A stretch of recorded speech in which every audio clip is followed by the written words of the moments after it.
The shrill cry of a baby cuts through the pressurized calm of a transatlantic flight. This is not just any flight. It is a cage 30,000 feet in the air. This is not just any baby. He is the son of Dante Salvatore, the most feared man in New York, a man whose grief is as cold and sharp as his bespoke suit. The baby wails a beacon of human misery. And sitting just rows away, a struggling single mum, Claire Jensen, recognizes the sound, not just as a mother, but as a woman running for her life. What happens next will forever bind these two strangers, not by choice, but by an act so desperate, so intimate, it will rewrite their futures. The cabin of Alitalia's first-class suite, on flight AZ-611, non-stop from JFK to Rome Fiumicino, was a pressurized tomb of polite tension. The air, recycled and thin, carried the scent of expensive leather, spilled champagne, and a new pervasive odor, sour milk. At the center of this tension in seat 2A was Dante Salvatore. To the other passengers he was an annoyance. A devastatingly handsome man in a custom-tailored Brioni suit who, for all his apparent wealth, could not control his own child.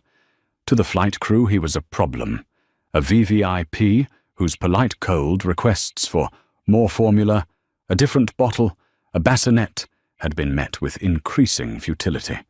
To the man himself, this was a special kind of hell. Dante Salvatore did not do helplessness. He was a man who controlled shipping ports, politicians, and the silent, brutal underworld of New York's 5 boroughs.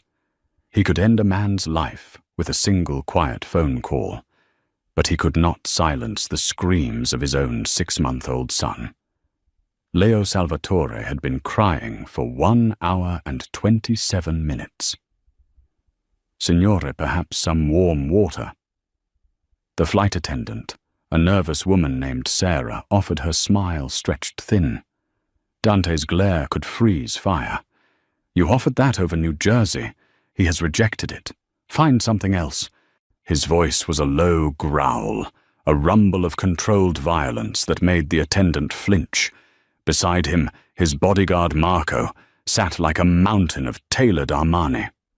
Marco, who had taken 3 bullets for Dante, who could dismantle a man in seconds, was currently pale and sweating as he tried fruitlessly to rock the screaming infant. Leo was having none of it. His tiny face was purple, his lungs testing the very limits of human endurance. "Give him to me." Dante snapped, his patience gone. He took the baby. Leo's screams impossibly grew louder, more frantic. This was not a cry of annoyance. This was a cry of pure, primal need. Dante felt a jagged spike of grief mix with his rage. Leo's mother, Alessia, was gone. Killed 6 months ago, just after Leo's birth in a blast of fire and steel, meant for him. Alessia would have known what to do. She would have smiled and sung a soft tune in her Sicilian dialect, and the world would have been right. But Alessia was gone, and Dante was left holding the only piece of her that remained, and he was failing. The other passengers in the hushed cabin were trying and failing to be subtle. A senator from Massachusetts was pointedly reading The Economist, his brow furrowed in exaggerated concentration. A former Hollywood starlet, famous for a rehab stint, was whispering loudly to her companion about people who can't afford a private jet. "He must be in pain," the actress hissed loud enough for Dante to hear. "They should sedate him. Or the baby."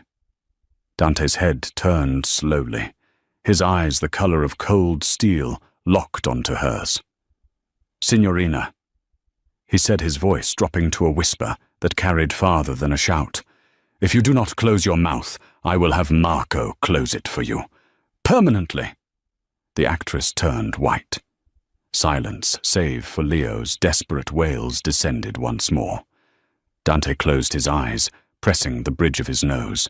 He was taking his son to Sicily to be baptized in the same church as his grandfather. It was meant to be a pilgrimage, a way to connect the boy to roots his mother would have cherished. Instead, it was a disaster. Just behind, the silk curtain, separating first class from the mundane world of premium economy, Claire Jensen was trying to pretend she was asleep. It was impossible. She too was running from a life in Ohio, from an ex-husband named Richard, whose charm had curdled into a possessive, dangerous rage. She was running to a new life, a vague promise from a distant cousin in Rome, with her 3-year-old daughter Maya asleep on her lap. Maya, thankfully, was a champion sleeper. She was curled up, her breath smelling of apple juice, clutching a worn-out bunny. But the sound of the crying baby was jangling Claire's nerves. It was not just the noise. It was the quality of the cry. She had been a labor and delivery nurse before Richard had convinced her to quit. She knew every shade of a baby's cry. This was not colic. This was not a wet diaper. This was not ear pressure. This was the frantic, piercing cry of a baby who was starving. She had watched the flight attendants march back and forth. She had seen the expensive formula, the designer bottles. She had seen the father, a man who radiated danger like a high-voltage wire, pass the baby to his thuggish companion. They were doing everything wrong. They were bouncing him, patting him, offering him cold rubber. Claire shifted. Maya mumbled in her sleep. Claire's own body ached. Her breasts were heavy and sore, a painful reminder of her own body's rhythms. She was still nursing Maya, though she was trying to wean her. The physical discomfort was a familiar, unwelcome companion. The baby's cry hitched, turning into a desperate, gasping shriek. Claire's heart cracked. It was a physical reaction. Her milk let down a hot, tingling rush of useless nurture. She looked at her own sleeping daughter, safe and warm. Then she looked through the gap in the curtain. She saw the father's profile, his jaw tight, his knuckles white, as he gripped the armrest. He looked like a man about to break, or more accurately, a man about to break someone else. It's none of your business, Claire, she told herself. You have your own problems. You are running from a monster. Do not walk into the den of another one. But the baby cried. That terrible, hopeless, starving sound. Before she even knew what she was doing, before she could list the 1,000 reasons why it was a suicidally stupid idea, Claire Jensen unbuckled her seatbelt. She gently lifted Maya's sleeping head, slid out from under her, and tucked the airline blanket around her daughter's shoulders. She stood up, her cheap jeans and worn-out sneakers, a stark contrast to the plush surroundings she was about to enter. She took a deep breath, tasting the metallic fear on her own tongue. Then she pushed aside the curtain and stepped into first class. The effect was instantaneous. The crying baby, the tense father, the hulking bodyguard, the annoyed passengers, all of it froze. A nobody had breached the perimeter. Marco was on his feet in a microsecond. His hand was inside his jacket. His body was a wall of muscle. Back to your seat. Now. Please, Claire said, her voice shaking but clear. She directed her words not to the bodyguard, but to the man in the suit. The man holding the baby. Please, I can help. I know what's wrong. Dante Salvatore looked up. His eyes raked over her. He saw the faded t-shirt, the exhaustion in her eyes, the lack of a wedding ring, and the faint, unmistakable stain of baby food on her shoulder. He saw, in short, nothing. No one can help, Dante said. His voice was final. Go. He's starving, Claire said, taking another step. Marco moved to intercept her, placing a heavy hand on her shoulder. You heard him. No, you don't understand, Claire insisted, her voice rising in desperation. The baby heard her, and his cries seemed to pause just for a second, as if listening. He's starving, but not for that. She pointed at the rejected bottle. He needs a mother. Dante's face darkened. His mother is dead. The words were flat, a statement of fact, brutal and cold. I know, Claire whispered, though she had not known. "I am so sorry. But biologically he needs what's in the bottle, but he won't take it from the bottle. He needs comfort." She stopped. How could she say this? The world had stopped. The engine hum was the only sound now that the baby had paused, his little chest heaving with gasps. "What?" Dante's voice was sharp. Claire met his eyes. They were the coldest eyes she had ever seen. But behind the cold, she saw it the same desperation she felt. The desperation of a parent who would do anything to make the pain stop.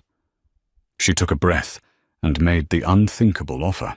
"I'm a mother," she said, her voice dropping, as if sharing a secret. "My own child is just back there." She gestured over her shoulder.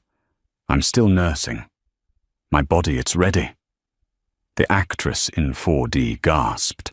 The senator's newspaper lowered. Claire locked her gaze on Dante. "He's starving. He won't take the bottle. But I think he'll take me. Please, let me feed your son."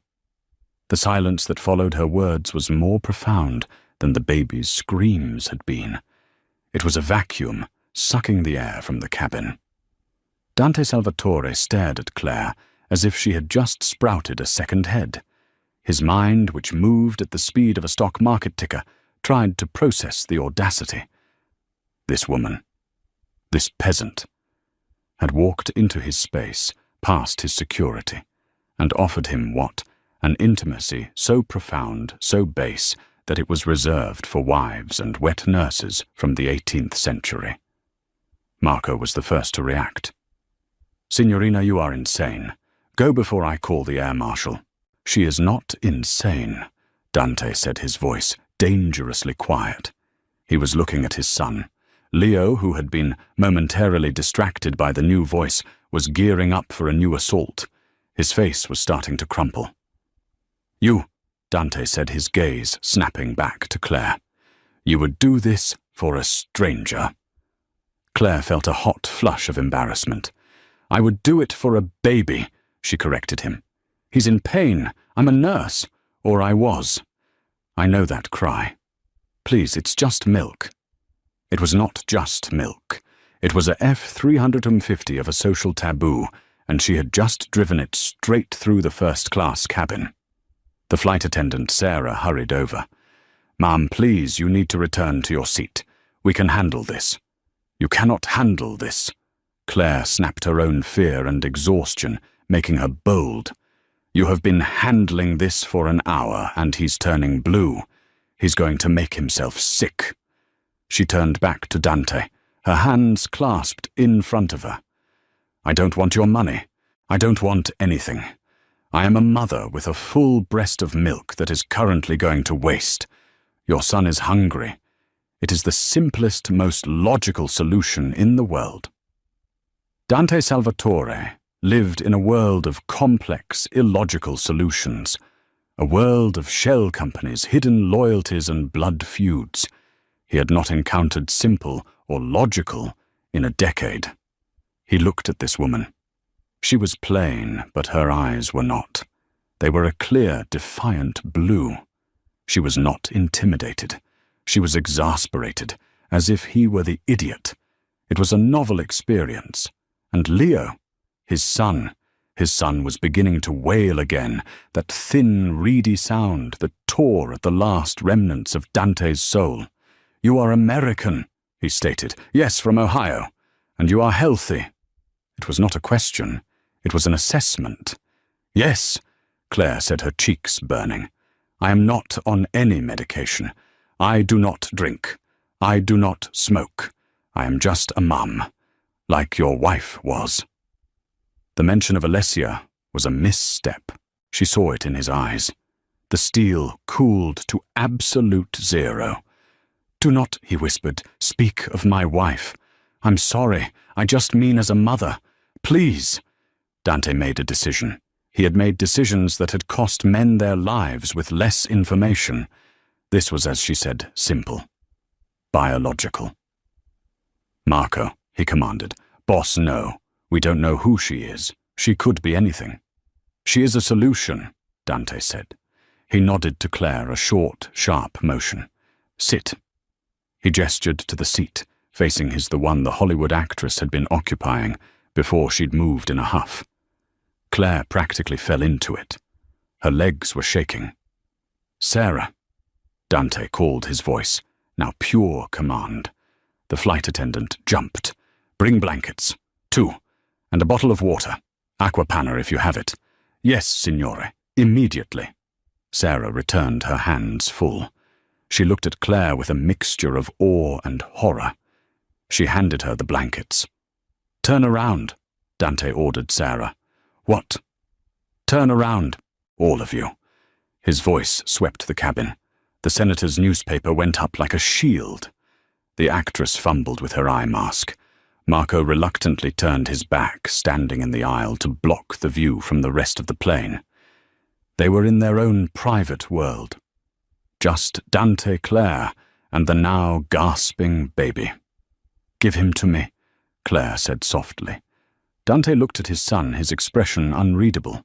He had not let anyone hold Leo but himself, Marco, and a professional background-checked nanny back in New York. To hand his son, his heir, to this complete stranger, it was a violation of every security protocol he lived by. But Leo cried. Slowly, as if handing over a priceless, unstable explosive, Dante Salvatore passed his son across the small table. Claire took him. Her movements were practiced, sure. She did not take him awkwardly like Marco. She did not hold him stiffly like Dante. She settled him into the crook of her arm, her body a natural cradle. She draped one of the blankets over her shoulder. It's okay, Piccolino, she murmured. A word she'd picked up from an Italian cooking show. It's okay, I know. She did not look at Dante. This was not for him. She shielded herself with the blanket, unclipped her bra, and guided the baby. There was a moment of frantic snuffling, searching a tiny whimper of frustration. And then silence. A profound, absolute, and miraculous silence. The only sound was the soft, rhythmic suckling of a contented child. Claire let out a breath she felt like she had been holding since she left Ohio. The relief was so total, so physical, that she felt light-headed. She looked down at the baby in her arms.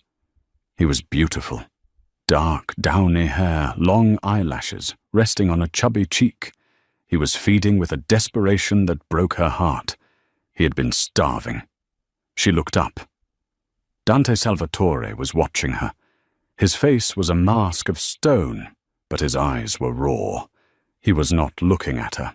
He was looking at his son, seeing him peaceful for the first time since his mother died. He's beautiful, Claire whispered, her voice thick.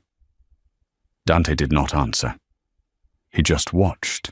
He watched this strange, brave woman from Ohio feed his child from her own body. He was a man of transactions. He understood debts. He had just incurred one that he could never, ever repay. My name is Claire, she said into the silence. Claire Jensen. Dante, he replied. His voice was rough. Dante Salvatore. The name meant nothing to her. It was just a name, an old Italian name. And this is Leo, Dante said, his voice softening for the first time as he looked at his son. Leonardo Salvatore. Leo, Claire repeated, smiling down at the baby. Hello, Leo. You gave your papa a scare. Leo's eyes were closed, his hand fisted in Claire's t-shirt. He was in heaven.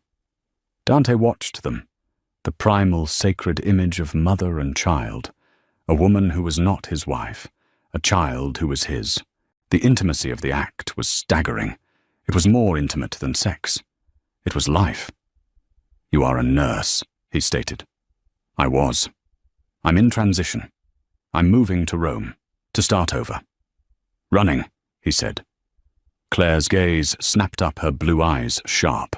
What? You are running? From what? That's none of your business. You are feeding my son, Dante said, his logic irrefutable. You have made yourself my business. Claire bristled. The post-rescue adrenaline was fading, and she was realizing the vulnerability of her position. She was in a metal tube 30,000 feet in the air with a man who looked like he belonged on a most wanted poster, and she was lactating for him. "I'm running from a bad marriage," she said, her voice tight.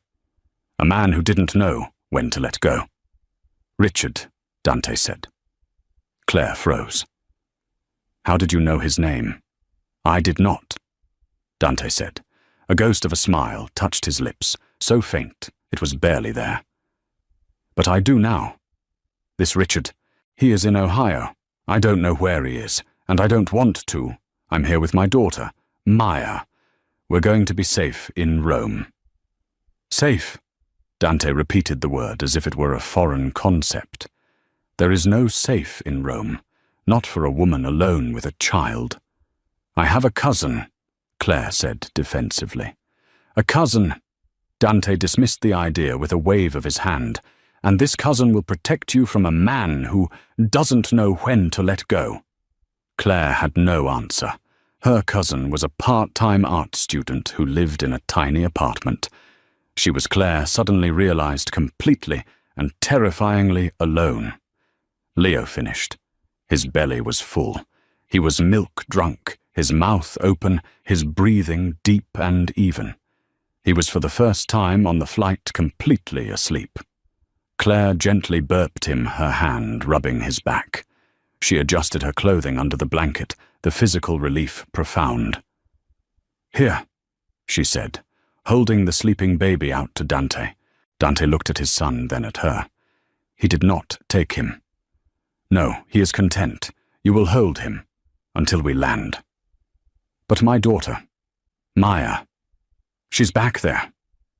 "Marco," Dante called. The bodyguard turned his face, a mask of professional neutrality, though his eyes widened at the sight of the sleeping baby. "Go to the woman's seat. 12E, there is a child, Maya. You will sit in the seat next to her. You will watch her. If she wakes, you will entertain her. You will not let her out of your sight. Go." Marco looked like he wanted to argue. He looked from the sleeping baby to his boss. Then he nodded. "Yes, boss." He lumbered down the aisle, a grizzly bear sent to babysit a bunny. Claire watched him go, horrified. "You can't just send that man to sit with my daughter." "I can," Dante said. "He is the most capable man I know. Your daughter is now the safest person on this airplane. Safer even than you." Claire looked at him, truly processing the power in his statement. "You," Dante continued, "will sit here, with my son. You will have a drink.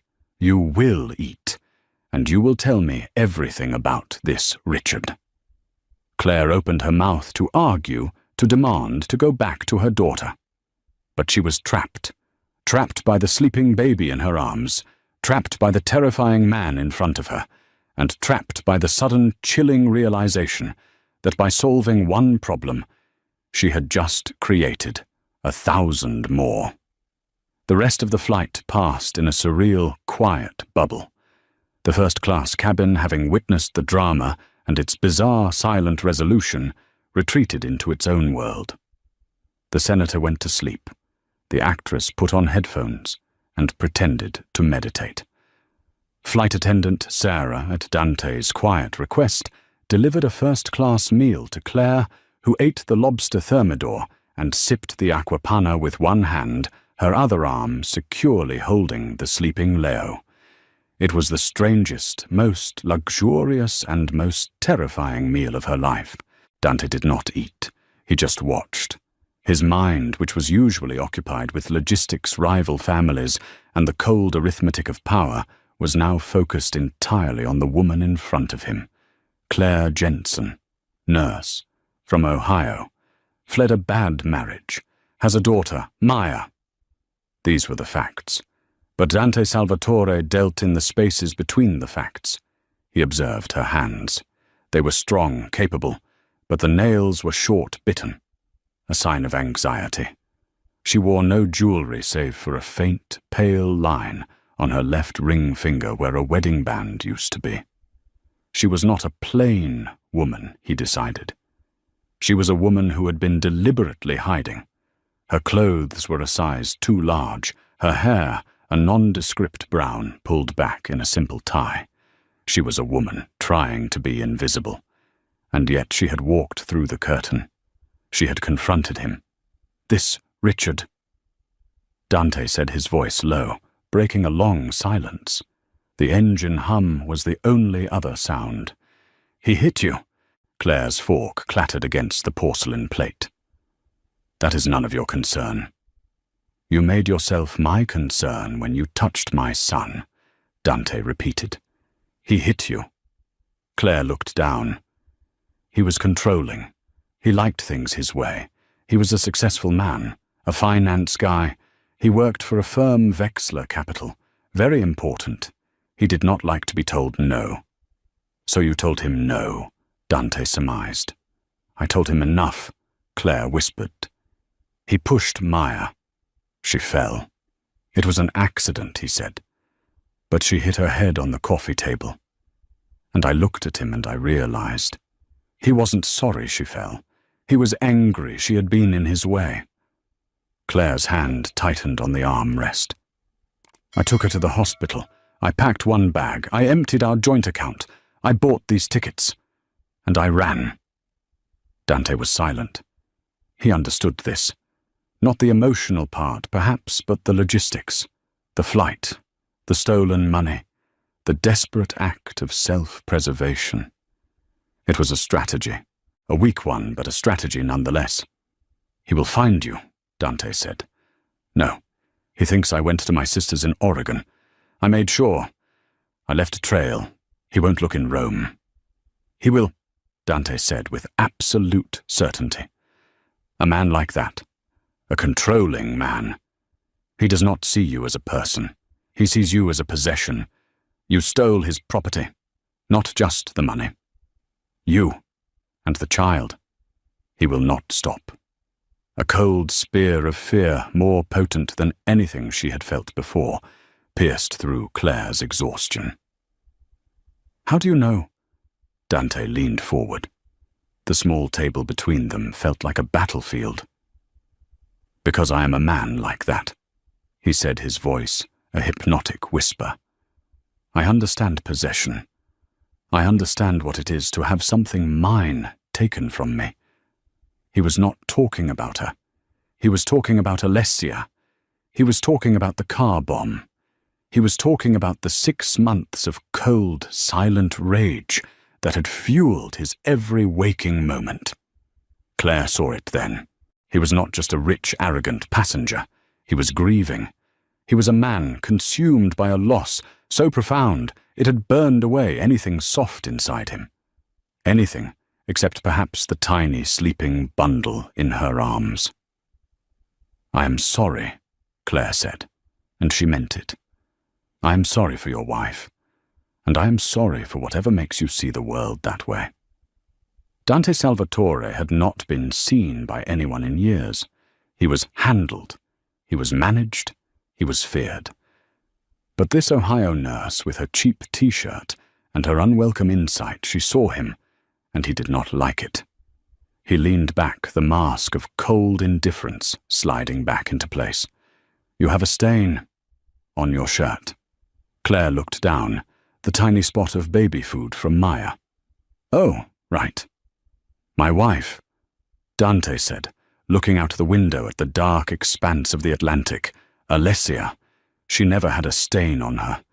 Ever. She was perfect, like a painting, everything in its place. I bought her a villa in Sicily. I gave her everything, and she could not. Like you. Claire understood. Alicia had been a trophy, a beautiful, perfect painting. But a painting cannot nurse a starving child. She must have loved him very much, Claire said softly, stroking Leo's head.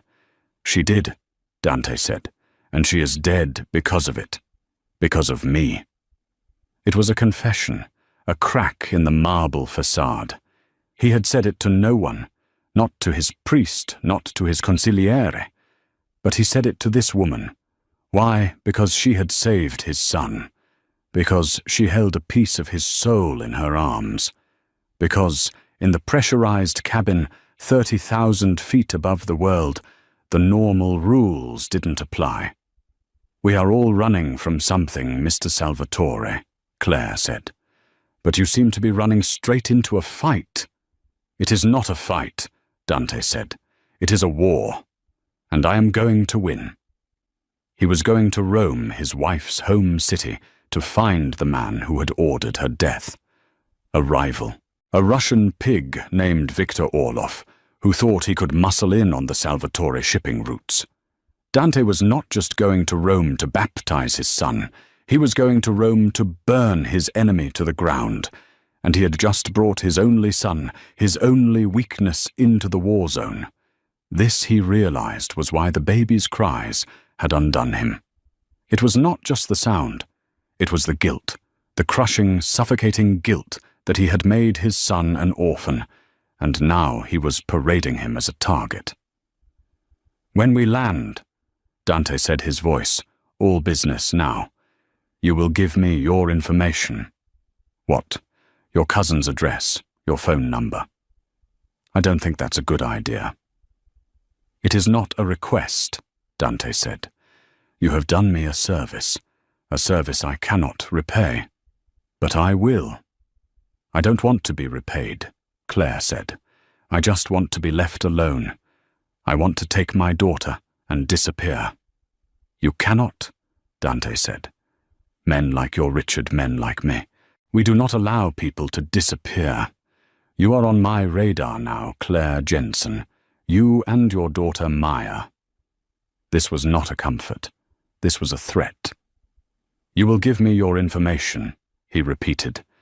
"And in return, I will make one phone call, and your ex-husband Richard will be audited by the IRS. His firm, Vexler Capital, will be investigated for fraud. His assets will be frozen. He will be so busy trying to save his own skin, he will not have time to look for you.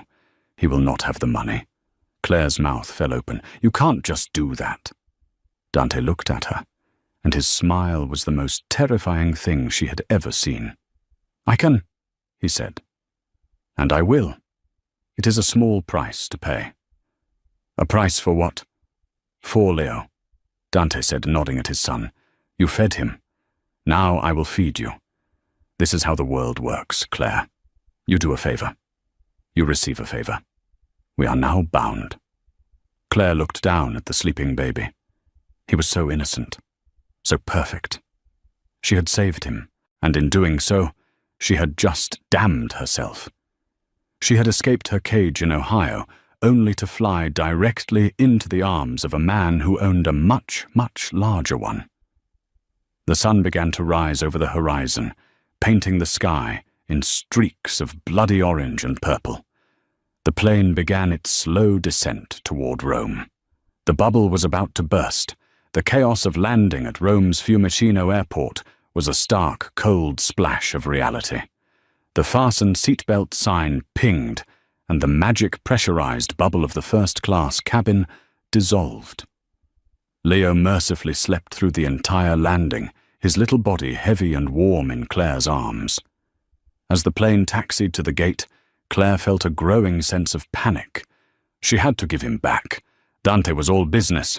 He was on his phone before the wheels stopped speaking in rapid, hushed Italian. "Sì, la villa. Prepara la stanza del bambino. E trova tutto quello che sai su un uomo di nome Richard. Vexler Capital, Ohio." He snapped his phone shut just as the plane docked. Marco reappeared looking ruffled. "The girl?" Dante asked. "Asleep," Marco grunted. "She woke up once. I gave her some cookies. She called me Mr. Grumpy." A flicker of amusement in Dante's eyes. "Good. Get our bags. We are deplaning. Now." "Sir." Sarah, the flight attendant, hurried over, her face bright with professional gratitude. "Thank you so much, Signore Salvatore, for your patience. And you, Mum, you were a lifesaver." Claire just nodded, her throat too tight to speak. She will be deplaning with me, Dante informed Sarah. Oh, but her daughter, her seat, in premium economy. Marco will retrieve the girl, Dante said. Come. He stood. Claire, clutching Leo, stood with him. The other first-class passengers filed out pointedly, not looking at the strange tableau. Dante waited. Marco returned, carrying a still-sleeping Maya in one arm and Claire's worn-out carry-on bag in the other. Maya, who normally fought sleep, was utterly limp in the big man's grasp. He's good with her, Claire murmured, astonished. He has 7 nieces, Dante said, as if this explained everything. They walked out of the jet bridge. Claire felt like a fraud, walking with this man who was flanked by a bodyguard carrying her child. People stared. They saw a powerful, beautiful family. A man, his wife, his 2 children, his security. They did not see the truth, a mafia boss, a hostage, a refugee, and a child. At the baggage claim, Dante's people materialized. 2 men in dark, identical suits. They did not speak. They simply took the luggage tags from Marco. Claire, Dante said. This was it. She handed him the sleeping baby. The transfer was quick. Leo, sensing the loss of her warmth and scent, began to stir his face, puckering. No, no, no, Dante murmured, his voice surprisingly soft. Shh, Leone mio. We are home. Claire felt a sharp, painful emptiness in her arms. Marco, Dante ordered. Give the woman her child. Marco gently passed Maya to Claire. Maya woke, blinked in the bright terminal light, and buried her face in Claire's neck. Mummy, where's Mr. Grumpy? He's right here, sweetie, Claire whispered, her heart hammering. Now, Dante said, turning to her. He was once again the cold man from the plane. The brief moment of vulnerability was gone. He pulled a pen, a thick gold Mont Blanc, from his jacket and took a cocktail napkin from his pocket. The address. Dante, please. Mr. Salvatore, I can't. I don't want your help. That favor you mentioned, I don't want it. I do not care what you want, he said, his voice flat. I am not a man who leaves a debt unpaid. It is untidy. He held the pen out to her. The address, or I will have my men find it, and they will be conspicuous. Your cousin will not appreciate it. Neither will her neighbors, or her landlord. It was a checkmate. He knew it. Defeated, Claire scribbled the address in Trastevere on the flimsy napkin. He took it, read it, and nodded. Good. My driver will take you. A black Maserati is waiting. It will be... No, Claire said, finding a last frayed thread of defiance. No, I'm taking the train. The Leonardo Express. Like I planned. I will not get in a car with you. She expected him to argue, to force her. Instead, he studied her for a long, uncomfortable moment. The cogs were turning. He was re-evaluating. As you wish, he said finally. You choose the hard way. I admire that. It is stupid, but I admire it. He tucked the napkin into his pocket. Marco, give her the card. Marco produced a business card. It was thick, black, ridiculously expensive. It had one word on it, Salvatore, and a phone number. This is not my number, Dante said. It is the number for my ufficio, my office, when your cousin's apartment proves to be a hovel, when your ex-husband's lawyers find a way to freeze the money you stole when you are hungry. You will call this number. I won't, Claire said. You will, Dante replied. He looked down at Maya, and his expression softened by a fraction. She is a beautiful girl. It would be a shame if she had to suffer for her mother's pride. He turned. His men who had the bags were already moving. Marco, holding Leo, fell in step behind him. In seconds, the Salvatore entourage was swallowed by the crowd, moving with a silent, terrifying efficiency and disappearing through a private exit. Claire was left standing alone, holding her daughter, her carry-on, and a black business card that felt like it weighed 1,000 pounds. She was also being watched. Across the terminal by a Café Nero, a man in a rumpled suit lowered his phone. He had been watching the exchange. He had not been watching Dante. He had been watching her. He hit a speed dial number. A voice on the other end answered. "Mr. Peterson, it's me. You were right. Your wife, Claire. She wasn't going to Oregon. I've got eyes on her. Right now. At Fiumicino, Rome, Italy. Yeah, she looks scared. And she's got the kid." The man, a private investigator hired by Richard Peterson, lifted his phone and snapped a picture. A grainy, long-distance shot of Claire holding Maya, looking lost. "Yeah," the PI said, sending the photo. "She's alone. Looks like she doesn't have a clue in the world. This will be an easy one, Mr. Peterson. I'll have her for you by the end of the week." Claire did not call the number. She took the Leonardo Express, a fast, clean train that rocketed her and a sleepy Maya from the airport to Rome's main station termini. From there, a taxi, a terrifying fast-talking driver, and 30 of her dwindling euros got them to the Trastevere address. The apartment was not just a hovel. It was a fifth-floor walk-up that smelled of garlic, damp stone, and cat urine. Her cousin Maria, a third-generation Italian-American on a find-herself journey, was sweet but useless. She had forgotten they were coming.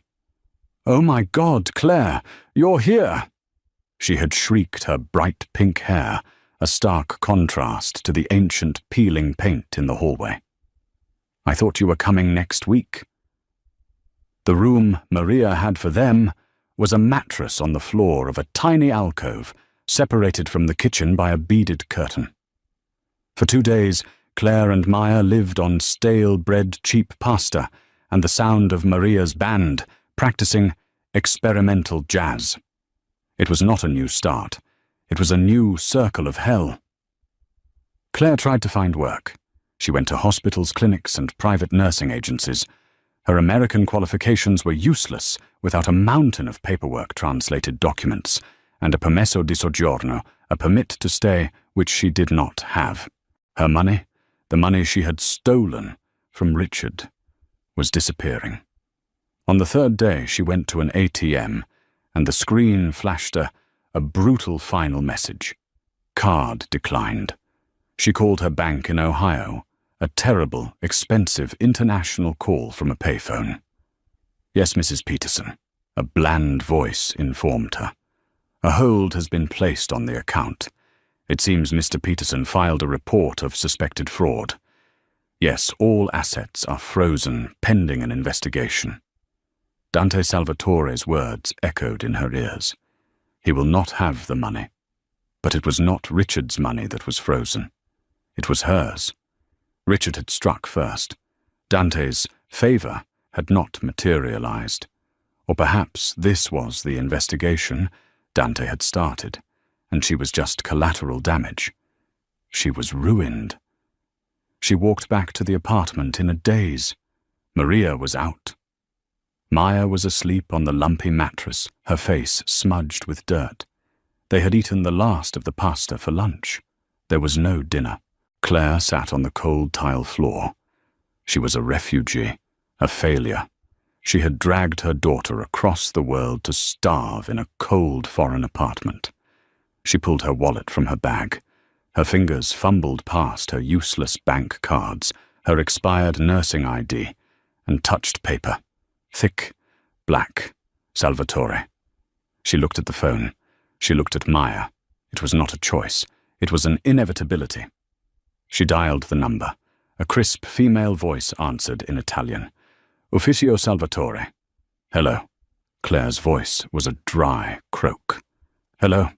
My name is Claire Jensen. I was on a flight with Mr. Salvatore. He told me to call." There was a pause. A keyboard clacked. "Ah, Signorina Jensen. Yes, we have been expecting your call." The relief in the voice was strange. "Please hold." Claire held for 10 seconds. "Claire." It was his voice. Dante. Not on a cell phone. On a landline, clear and strong, as if he were in the next room. He froze the account.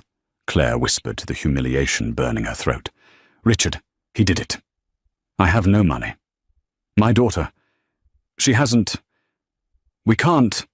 Where are you? He asked. Not I told you so. Not I'm sorry. Just a simple logistical question. The apartment, in Trastevere. Stay there. Do not leave. A car is on its way. The line went dead. 20 minutes later, a black Maserati Quattroporte, the same model that had been offered at the airport, slid to a stop in the narrow cobblestone street. It was as out of place as a spaceship. The driver, not Marco, but a man, just as imposing, got out, walked to her building, and simply waited in the entryway. Claire, her heart a leaden weight, woke Maya. Get your coat, sweetie. We're going on a ride.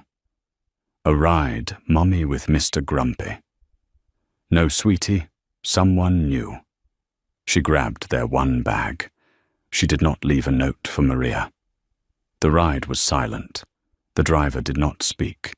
They left the charming, chaotic center of Rome and drove south onto the ancient Appian Way. The city fell away, replaced by rolling hills, ancient ruins, and sprawling gated estates. The car turned onto a long gravel drive lined with cypress trees, so tall they blocked out the sun. They passed through a set on iron gates that looked 1,000 years old, but were reinforced with modern steel and monitored by security cameras. The car stopped in front of a villa. It was not a house. It was a palace, a sprawling terracotta-roofed building that looked like it had been standing since the time of the Caesars. It was surrounded by acres of manicured gardens, fountains, and olive groves. Dante Salvatore was standing on the front steps waiting. He was not in a suit. He was wearing dark trousers and a simple white linen shirt open at the collar. He looked like a Roman god. And he was holding Leo. Claire got out of the car holding Maya's hand. Maya hid behind Claire's leg, intimidated by the sheer scale of the place. Welcome, Dante said. His voice was not cold, it was neutral. To the Villa Salvatore. It's a house, Claire stammered. It is my home, Dante said, and for now it is yours. I can't stay here. Where will you go? He countered. Back to the hovel, back to Ohio, where your husband is waiting to put you in jail for fraud. He had her.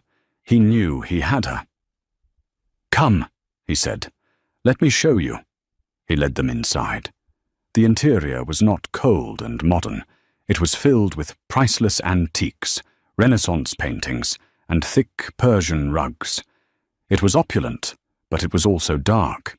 The windows were tall, but heavy velvet drapes blocked much of the light. A woman in a severe black dress, her grey hair pulled into a tight bun, was waiting in the foyer. This is Signora Bianchi, Dante said. She is Leo's Tata, his nanny. She will assist you.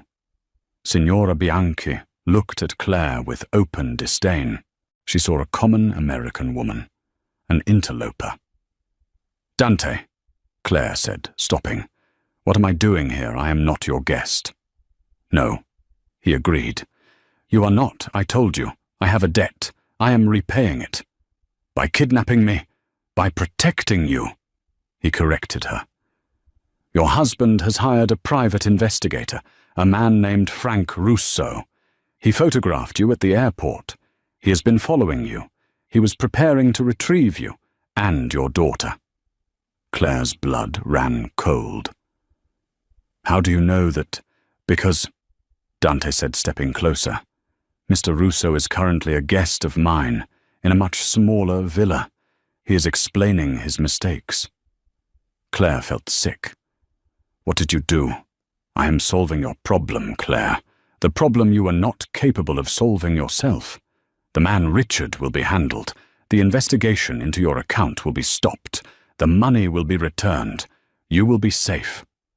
Safe, Claire repeated his word from the plane.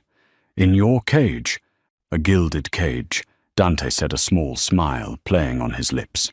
"It is better than the alternative." He gestured to Signora Bianchi.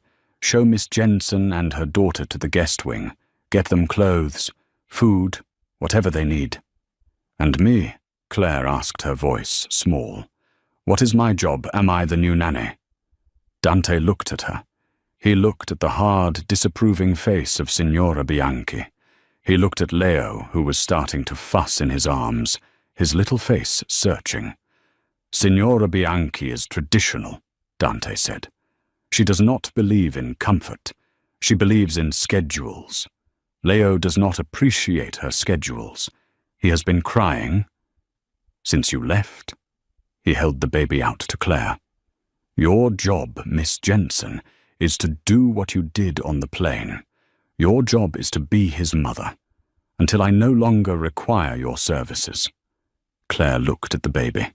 Leo's eyes found hers. A tiny gummy smile spread across his face. He recognized her. She took him. He snuggled into her neck, content. Dante Salvatore watched the exchange. He had just handed this woman his son. He had just installed her in his home. He had just told her he was handling her ex-husband. He was a man who understood possession. "Yes," he said more to himself than to her.